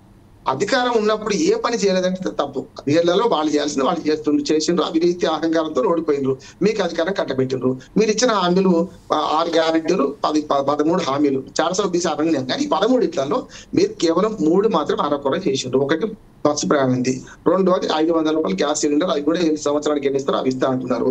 కానీ సరూర్ నగర్ సభ సాక్షిగా నిరుద్యోగ యువతకు ఏదైతే మనకు ఉద్యోగ వృత్తి ఇస్తారు, నిరుద్యోగ వృత్తి పోయింది. రైతులకు ఇచ్చిన హామీలలో మా లెక్క ప్రకారం మీరు ఇచ్చిన హామీ ప్రకారం 17,000 రూపాయలు బాకీ ఉన్నారు. ఇప్పుడు 6,000 ఎకరానికి 6,000 చొప్పున ఒకటే విడితే వస్తున్నారు, ఒక విడితే ఎగ్గొట్టిండ్రు. మీరు పెంచిన మొత్తం అయ్యగారి సంపాదన అమ్మగారి పసుపు గుగ్గులు మొత్తం పోయినట్టే కదా. మీరు 6,000 పెంచిండ్రు, 5 బదులు 6,500 పెంచిండ్రు. 5 ఏళ్ళ 5,000 ముంచితే అంతే కదా, ఒక్క 5,000 ముంచినట్టు అయిపోయినట్టే కదా. అందుకే రైతులది అట్లాగే ఉన్నది. మీరు ఇచ్చిన హామీలో 3 తప్ప మిగతా రుణమాఫీ కూడా సగం పూర్తి కాలేదు. కనుక మీరు ఇచ్చిన హామీ పూర్తి కాలేదు, కానీ మీరు సగం చెప్తున్నారు ఉన్నాయి కరెక్టే, సగం లేవు అంటారు, సగం కాదు 30 లేవంటున్నారు. ఇక్కడ జరుగుతుంది ఏంటంటే ఇప్పుడు మోహన్ గారు నివేదికలు రాని పక్కన పెడతాం. ఎలక్ట్రిసిటీ దాని మీద BHEL కాంట్రాక్టర్ చేసింది, మొత్తం సప్లై చేసింది, అట్లాగే ఛత్తీస్గఢ్ సప్లై చేసింది కరెక్ట్. 2 ప్రభుత్వాల మధ్య ఒప్పందం. మీరు అన్నదాంతో ఎంక్వైరీ చేసిండ్రు, వారి మన నర్సిరెడ్డి గారిని తీసేసిండ్రు, ఈ లోకూర్ కమిషన్ వేసిండ్రు. ఆయన నివేదిక ఇచ్చి 2.5 నెలలు అవుతుంది. ఎందుకు బయట పెడతలేరు అంటున్నారు. నేను BRS ను ఎందుకు బయట పెడతలేరు? మరి నివేదికలు ఏం లేదా? ఏమైనా ఉంటే కూడా మీరు మిలాఖత్ అయిందా అనే సమస్య వస్తుంది కదా. ఇప్పుడు మీరు BJP BRS ఒకటే మీరు ఎట్లా అంటున్నారు? మరి మీరు BRS తో ఏకీభవిస్తుందా, లేకపోతే నిజంగా ఏం దొరకలేదా? ఇప్పుడు మనం ఏమన్నట్టు కొండ తవ్వి ఎలకను కూడా పట్టలేదా? అట్లా ఇవన్నీ అట్లా అయితే ఆ ఎంక్వైరీలన్నీ కూడా ఎన్ని రోజులు అవుతాయి అంటున్నాం. రెండోది ఏమంటున్నానంటే పరిపాలన చేయడానికి వాళ్ళు అడ్డం రావు సార్. గతంలో ఇంకా 10 ఏళ్ల ప్రభుత్వం మీద విమర్శలు చేయాల్సిన అవసరం లేదు, అవసరం అయిపోయింది, హామీ పీరియడ్ అయిపోయింది. మీరు చేయాల్సిన పని ఏంటంటే మీరు ఇచ్చిన హామీలు అమలు చేయడము, రెండోది అభివృద్ధి పథంలో రాష్ట్రాన్ని నడిపించడం. ఇంకా 3 ఏళ్ల కాలం ఉన్నది, 6 నెలల ముందు ఎలక్షన్స్ వస్తాయి. ఈ 3 ఏళ్ల అంటే ఏమైంది? 40% పోయింది, ఇక 60%, 55% మిగిలింది. ఆరోపణలు ప్రత్యారోపణలు చేసుకుంటూ పోదామా, మైండ్ గేమ్ రాజకీయాలు ఆడదామా, లేకపోతే రేవంత్ రెడ్డి గారు చాలా వాస్తవాలు మాట్లాడుతున్నారు. 3 పుస్తకావిష్కరణ సభలో 3 విషయాలు చాలా చక్కగా చెప్పిండు. ఆయనే అది చెప్తాడు, ఆయన ఇది చెప్తాడు. ఆట ఇట్లా ఉంది కనుక 2020 మ్యాచ్ అంటాడు, నేను ఎందుకు ఆడుతున్నా అంటాడు. దుర్మార్గమైన భాష వాడుతున్నా ఆయన చెప్తాడు, చాలా సంతోషం సఫలు కొట్టండి. దుర్మార్గమైన భాష మాట్లాడుతున్నారు అంటాడు, తప్పు అంటాడు, నేను కూడా మాట్లాడుతా అట్లనే అంటాడు. ఎట్లా మరి 2 అంటే అపరిచితులు కనపడుతున్నాడు రేవంత్ రెడ్డి గారు, ఇటు అటు 2. ఒక మాట ఏమంటాను అంటే, నాకు రాజకీయంగా ఒక 50 ఏళ్ళ అనుభవం చెప్తున్నాను. ఇది ఒక్కోసారి ఏమైంది అంటే తన పదవికి దోక వస్తుందేమో అనే భయంతో మాట్లాడుతున్నట్టు. రెండోది ఏంటంటే ఇంత బయట మీరు ఎండ్రికాయల సమయం చెప్పారు కదా, ఎండ్రికాయను నేను కూడా చెప్తున్నా, పీతలు అంటారు, ఎండ్రికాయలు అంటారు. ఎండ్రికాయలు ఏం చేస్తాయట అంటే, ఇప్పుడు మీ పార్టీలోనే ఎండ్రికాయలు ఉన్నాయి, వేరే లేదు పార్టీలో. BJP వాడు మన కాంగ్రెస్ వాళ్ళు మన BRS వాళ్ళు గుంజాల్సిన అవసరం లేదు. మీ పార్టీలోనే రేవంత్ రెడ్డి గారికి ఇంటికి చాపెక్కి నీళ్లు తెస్తున్నారు మీ వాళ్ళే అంటున్నారు. దానివల్ల ఏమైతుంది రాజకీయంగా మాట్లాడుతున్నారు. దానివల్ల ఏమైందంటే అసహనం ఎందుకు పెరుగుతుంది? పదవి పోతే భయం పెరుగుతుంది అంటున్నారు. సమర్థుడైన మంచి అవకాశం వచ్చింది రేవంత్ రెడ్డికి. నిజంగా చెప్పండి, చారిత్రక అవకాశం మంచిది వచ్చింది రేవంత్ రెడ్డి గారికి. ఈ చారిత్రక అవకాశాన్ని అనవసర ఊసుకోని మాటలకు, అనవసర ఆరోపణ ప్రత్యారోపణలకు బెస్ట్ యూజ్ చేయకండి. రేవంత్ రెడ్డి గారు ఉన్న రోజులు మంచి పని చేస్తే మంచిగా. ఇంకో మాట చెప్తున్నాను మోహన్ గారు, మాట అది కూడా చెప్తున్నాను. మన పంచాయతీలో మంచిగా మాట్లాడి, నా పదవి ఉన్నా పోయినా సరే నేను చేసి తీరుతాను, మంచిది అంటున్నా. పోయింది ఉన్నది కానీ రేవంత్ రెడ్డి గారు చేసిన పేర్లు వస్తుంది. మన ఎన్టీ రామారావు అంటే 2 రూపాయల కిలో బియ్యము, మన రాజశేఖర రెడ్డి అంటే మన ఫ్రీ ఇన్వెస్ట్మెంట్, ఆరోగ్యశ్రీ ఇవన్నీ అంటాం కదా.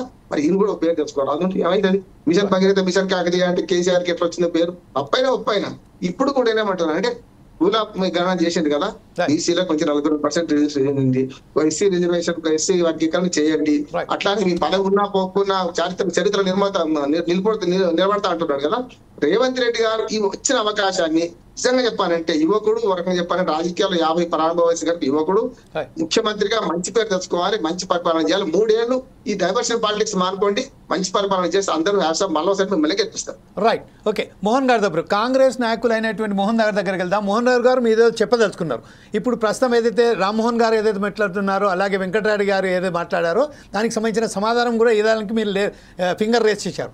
అదే విషయంలో ఇప్పుడు ప్రస్తుతం ఏదైతే రామ్మోహన్ గారు చెప్పారో, ఎండ్రి కిచెన్ లాగా మీ పార్టీలోనే కొంతమంది కావాలని రేవంత్ రెడ్డి కాలు గుంజుతున్నారని చెప్తున్నారు. ఈ నేపథ్యంలోనే కాంగ్రెస్ అధిష్టాన వర్గం కూడా చాలా మార్లు అంటే అనేక మార్లు ఇతను ఢిల్లీకి వెళ్ళడం జరిగింది. ఢిల్లీకి వెళ్ళిన తర్వాత కూడా ఇక్కడ సంబంధించిన ఏదైతే ఎక్స్పాన్షన్స్ ఉన్నాయో ఆ ఎక్స్పాన్షన్స్ కూడా చేయలేకపోతున్నారో, సరి అయిన పద్ధతిలో ఒక గాడిలో పెట్టడానికి చాలా ఇబ్బందులు పడుతున్నట్టు కూడా మనకు తెలుస్తుంది.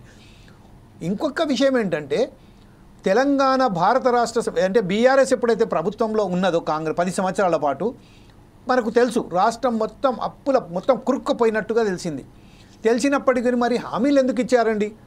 నెరవేరని హామీలు ఇచ్చి ఈరోజు ఇబ్బంది పడడానికి కారణాలు ఏంటండి? తద్వారానే ఇప్పుడు ఈ మాటలు ఇట్లా మైండ్ డైవర్షన్ పాలిటిక్స్ కానీ ఈ మాటలు చెప్పాల్సిన ఆయనకు అవసరం పడ్డదా అని నేను అడుగుతున్నాను. దీని విషయంపై మీరు క్లారిటీ ఇవ్వండి మోహన్ గారు. సార్, ముందుగా మైండ్ డైవర్షన్ రాజకీయాలు ఆడాల్సిన అవసరం కాంగ్రెస్ కానీ రేవంత్ రెడ్డి గారికి లేనే లేదండి. ఫస్ట్ ప్రశ్న గుడ్. నేను ఎందుకు చెప్తున్నానంటే సార్, ఇప్పుడు వెంకటరెడ్డి అన్న గారు కూడా ఉన్నారు డిబేట్ లో. భారతదేశాన్ని 10 ఏళ్లుగా వాళ్లే పరిపాలిస్తున్నారు. 3వ సారి కూడా ప్రజలు వాళ్ళ మంచి అధికారంతో మంచి పవర్ తో ఇచ్చినారు వాళ్ళకి. ఓకే, కానీ భారతదేశంలో మొట్టమొదటిసారి ప్రచారంలో ఈ 10 సంవత్సరాల క్రితం ఎన్నికల్లో 2014 ఎన్నికల్లో భారతీయ జనతా పార్టీ ప్రచారంలో సంవత్సరానికి 2 కోట్ల ఉద్యోగాలని నరేంద్ర మోడీ గారు, అమిత్ షా గారు బహిరంగానే ప్రజల పబ్లిక్ మీటింగ్ లో చెప్పడం జరిగిందండి. ఒకటి, ఇంతవరకు వాళ్ళు ఎన్ని ఉద్యోగాలు ఇచ్చినారు, ఎన్ని ఇవ్వలేదు ఆ వెంకటరెడ్డి అన్న గారికి తెలుసు. పబ్లిక్ డెమోలో ఉంది, మీరు RTI లో బయటకు వస్తుందండి. ఓకేనా? ఇప్పుడు నేను బట్టగాల్సి మీద వేస్తున్నారు అన్నగారు అంటున్నారు కదా, బట్టగాల్సి ఎవరి మీద ఎవరు వేస్తున్నారో మీకు చెప్తాను నేను. దాదాపు 13 సంవత్సరాల కాలంలో భారతదేశంలో ఒక్క ఉద్యోగం లేకపోగా ఉన్న ప్రభుత్వ సెక్టార్లన్నీ ప్రైవేటీకరణ, బ్యాంకులు, రోడ్లు, షిప్ యార్డ్లు, ఎయిర్పోర్ట్లు, సీపోర్ట్లు అన్ని ప్రైవేటీకరణ. ఎక్కడ ప్రభుత్వం లేదండి, అన్ని ప్రైవేటీకరణ. వాళ్ళకి అనుకూల మనిషికి అప్పచెప్పేసినాడు. ఆ ప్రాపర్టీ అంతా పబ్లిక్ ప్రాపర్టీస్ అంతా గతంలో స్వాతంత్రం వచ్చినప్పటి నుండి ఇందిరాగాంధీ, రాజీవ్ గాంధీ ఏమంటారు నెహ్రూ కాడికి మొదలు పెడితే మన్మోహన్ సింగ్ వరకు పబ్లిక్ సెక్టార్స్ క్రియేట్ చేసినారు, అమ్మలేదు. ఎప్పుడైతే మోడీ గారు వచ్చినాక పబ్లిక్ సెక్టార్స్ అమ్మడం మొదలు పెట్టినారు. ఆ అమ్మడం కూడా అన్ని వాళ్ళ అనుబంధ సంస్థలు అనేటువంటి అమ్మాని ఆదాని గారికి అమ్మేసినారు. అన్ని ప్రైవేటీకరణ. ఇక్కడ ప్రభుత్వ ఉద్యోగాలు అనేది లేవు. ఒకటి. రెండవదండి, భారతీయ జనతా పార్టీ పాలిస్తున్నటువంటి ఈ రాష్ట్రంలో ఎక్కడైనా కానీ ఏకకాలంలో 2 కోట్ల రుణమాఫీ చేసిరా భారతదేశ చరిత్రలో ఎక్కడైనా జరిగిందా? రెండవది. మూడో ప్రశ్న అండి, వాళ్ళు అడుగుతున్నా, గడిచిన 2000 కోట్లు పబ్లిక్ జనగణన సెన్సస్ అండి. ఇంతవరకు జనగణన సెన్సస్ జరగలేదండి. ఈ రోజు 2011 సెన్సస్ ను పట్టుకునే మొన్న SC/ST ABCD కేటగరైజేషన్ సుప్రీంకోర్టులో రావడంతో ఇమీడియట్లీ భారతదేశంలో ఉన్నటువంటి 28 రాష్ట్రాలు ఏ రాష్ట్రం కూడా స్టెప్ తీసుకోలేదు.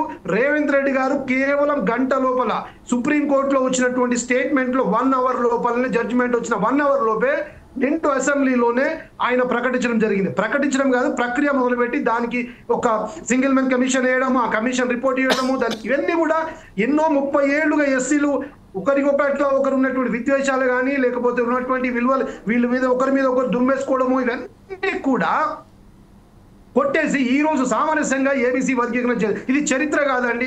మీరు ఒకసారి ఆలోచించాలి, ప్రజల్లోకి వెళ్ళాలా.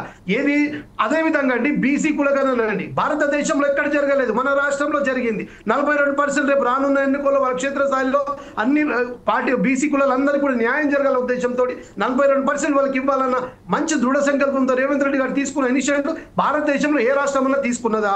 తీసుకోలేదు. తీసుకోకపోతే ఎందుకు తీసుకోలేదు? మరి ఇన్ని రోజులు కులగణన మోడీ గారు ఎందుకు చేయట్లేదు అంటే చేస్తే వాళ్ళకున్న ఇబ్బందులు వాళ్ళకు ఉంటాయి. బీసీలు వాళ్ళకు ప్రశ్న చేస్తారు, క్వశ్చన్ వేస్తారు, మా సంఖ్య ఎంత ఉంది, మీరు మొత్తం బ్రాహ్మణ వ్యవస్థ నడుపుతున్నారని క్వశ్చన్ చేస్తారు. కాబట్టి బీసీ కులగణన జరగడానికి ఆస్కారం లేదు.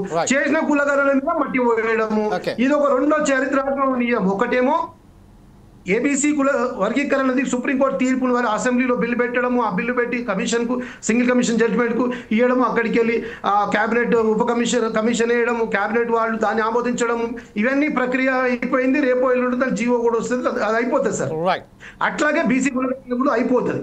ఇవన్నీ కూడా చరిత్ర సార్. 2 లక్షల రుణమాఫీతో సహా వీళ్ళు భూమి లేని వాళ్ళకి కూడా 12,000 ఇవ్వడం జరుగుతుంది సార్. భూమి లేని నిరుపేద రైతుకు కూడా 12,000 ఇస్తున్నారు. మరి భారతీయ జనతా పార్టీ పాలించే రాష్ట్రంలో ఎక్కడ ఇవన్నీ జరుగుతున్నాయా?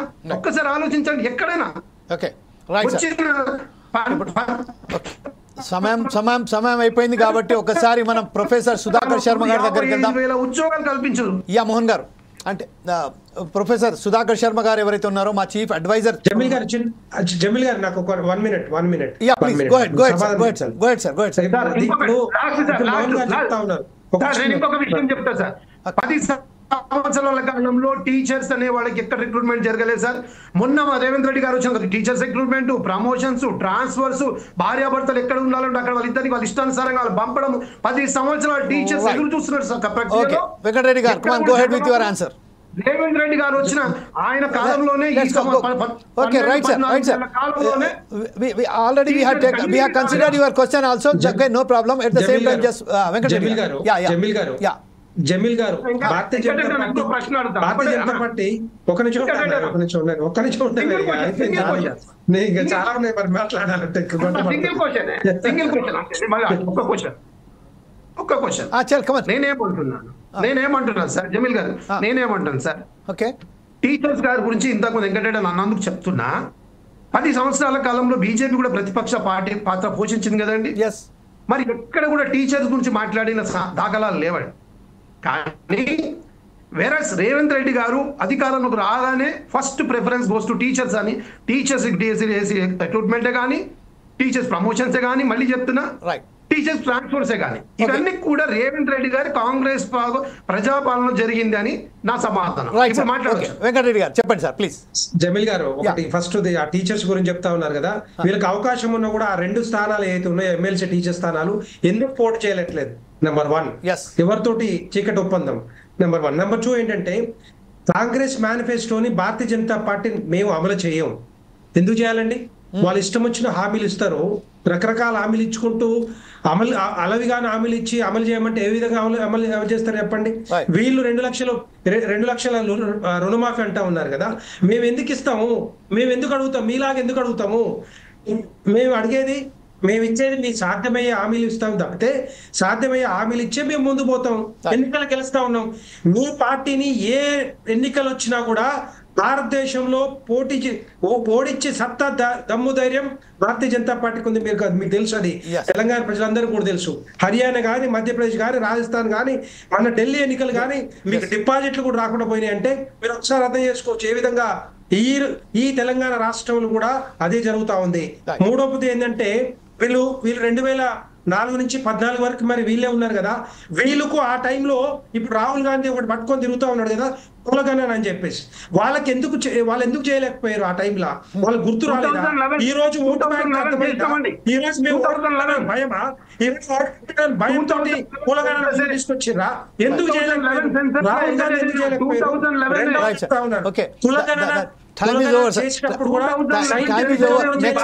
ఇదే అంశంపై మరొకసారి మనం ప్రయత్నం చేద్దాం మాట్లాడడానికి, ఎందుకంటే సమయం చాలా లేదు కాబట్టి.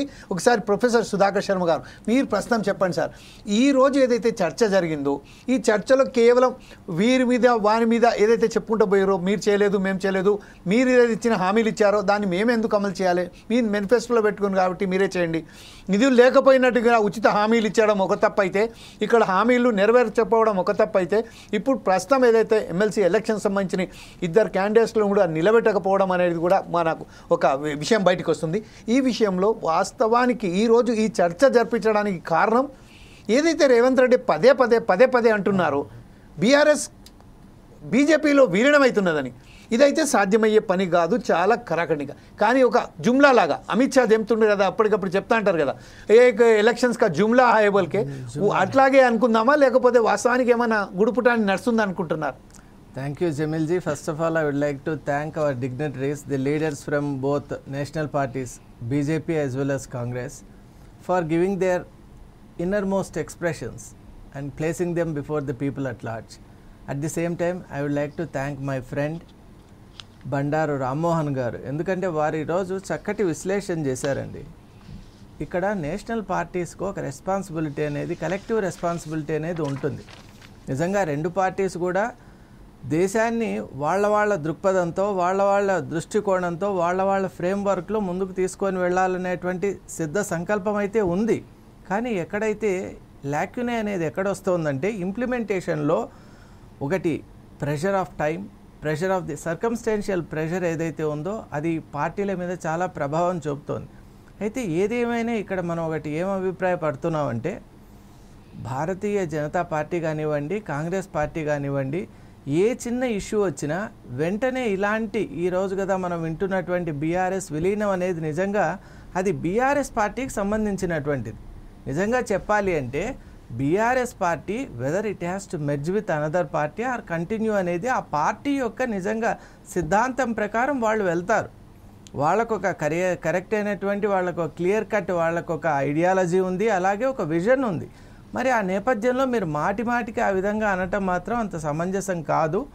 ముఖ్యంగా ఏదైతే ప్రజలు మీకు ఇప్పుడు అద్భుతమైనటువంటి అవకాశం ఇచ్చారు కాంగ్రెస్ పార్టీకి, కాబట్టి ఇప్పుడు కూడా టైం మించిపోలేదు. మన రామ్మోహన్ గారు అన్నట్టు ఇప్పుడు గనక కాంగ్రెస్ పార్టీ చక్కగా చేస్తే ప్రజలు ఎప్పుడు చిరకాలం గుర్తుపెట్టుకుంటారు. అలాగే బీజేపీ కూడా పోరాటం చేస్తోంది, అలాగే ఇక్కడ తెలంగాణలో కూడా అభివృద్ధి చేయాలి అనేటువంటి కంకణం కట్టుకోవడం అనేది చాలా ఆనందించదగ్గ విషయం. ఎందుకంటే పెద్ద పెద్ద లీడర్స్ మీలాంటి వారందరూ కూడా ముందుకొస్తే చాలా బాగుంటుంది. చిన్నప్పుడు మద్రాసులో చదువుకున్నాను కాబట్టి మీరు అన్న విషయం రామ్మోహన్ గారు అన్నది చాలా కరెక్ట్. అక్కడ డిఎంకే ఏఐడిఎంకేలో పచ్చగడ్డి వేస్తే అసలు బగ్గుమంటుంది అనేటువంటి వైరం ఉంటుంది. కానీ ఎప్పుడైతే ఒక ఇంపార్టెంట్ ఇష్యూ కానీ కెటాస్ట్రోఫ్ కానీ ఏదైనా ఒక అంశం వచ్చినప్పుడు వెంటనే కలిసి ఆప్తమిత్రుల్లాగా ఆ విషయం నుంచి ఆపద నుంచి గట్టెక్కడానికి వాళ్ళు చూస్తారు. అటువంటి నేపథ్యంతో పెద్దలందరూ కూడా కలవాలి, ఒక హార్మోనియస్ ఎన్విరాన్మెంట్. ఇప్పుడు పని అనేది ఎవరు చేసినా ప్రజలు గుర్తిస్తూ ఉన్నారు, కాన్షియస్ సొసైటీ కాబట్టి ఎవరి కాంట్రిబ్యూషన్ ఏంటి అని ప్రతి ఒక్కరికి తెలుసు. కాబట్టి పని చేసుకుంటూ కనుక పెద్ద పార్టీలు అన్నీ వెళ్తే ఎవరికి ఇవ్వవలసిన credit definitely it will come in the due time. Thank you so much. Thanks a lot Sudhakar Sharma గారు. అయితే ప్రస్తుతం ఏదైతే ఉన్నదో ఈరోజు డిబేట్ కార్యక్రమంలో ఏదైతే పాల్గొన్నందుకు బండారు రామ్మోహన్ గారికి, అలాగే మన మిత్రులైనటువంటి మోహన్ గారికి, కాంగ్రెస్ నాయకులైనటువంటి మోహన్ గారికి, అలాగే మనకు సంబంధించిన ఇప్పుడు మన పల్నాటి వెంకటరెడ్డి గారికి, బీజేపీ నాయకులైనటువంటి పల్నాటి వెంకటరెడ్డి గారికి ప్రత్యేక ధన్యవాదాలు చెప్తూ రేపు మరొక కార్యక్రమంతో ముందుకు వస్తాం. చూస్తుండండి పోర్ట్ సైడ్స్ టీవీ.